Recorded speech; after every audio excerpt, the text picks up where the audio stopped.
स्थानिक गुन्हे अन्वेषण शाखा सांगली यांची रेकॉर्डवरील 2 गुन्हेगारांच्या मुसक्या आवळत त्यांच्याकडून 2 मंदिरे, 1 घरफोडी चोरीचे गुन्हे उघड केले आहेत।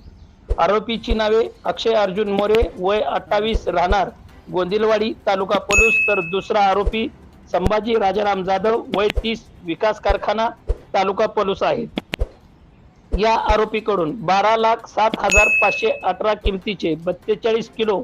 230 ग्रॅम चांदीचे दागिने, तर 3,93,620 रुपये किमतीचे 3 तोळ सोन्याचे दागिने असा ऐवज या आरोपीकडून जप्त करण्यात आला आहे। या कारवाईबद्दल सांगली स्थानिक गुन्हे अन्वेषण शाखेचे सर्व स्तरातून कौतुक व अभिनंदनचा वर्षाव होत आहे। या कारवाईमध्ये पोलीस अधीक्षक श्री संदीप गुगे, अप्पर पोलीस अधीक्षक श्रीमती कल्पना बरवरकर यांच्या मार्गदर्शनाखाली पोलीस निरीक्षक संजीव झाडे, स्थानिक गुन्हे शाखा सांगली सहाय्यक पोलीस निरीक्षक सिकंदर वर्धन, स्थानिक गुन्हे शाखा सांगली हनुमंत लोहार, संजय पाटील, सूर्यकांत साळुंके, अतुल माने, सुनील मस्के,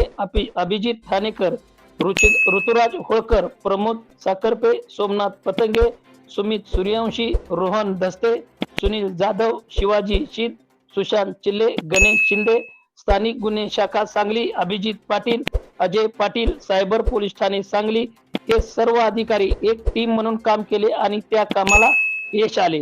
आणि 2 आरोपींना बेड्या ठोकत त्यांच्याकडून 16 लाख पेक्षा जास्त किमतीचा मुद्देमाल जप्त केला। या धाडसी कारवाईमुळे सांगली शहर पोलीस ठाणे व सांगली स्थानिक गुन्हे अन्वेषण शाखा यांचे व अधिकाऱ्यांचे नागरिकांच्यातून कौतुक होत आहे।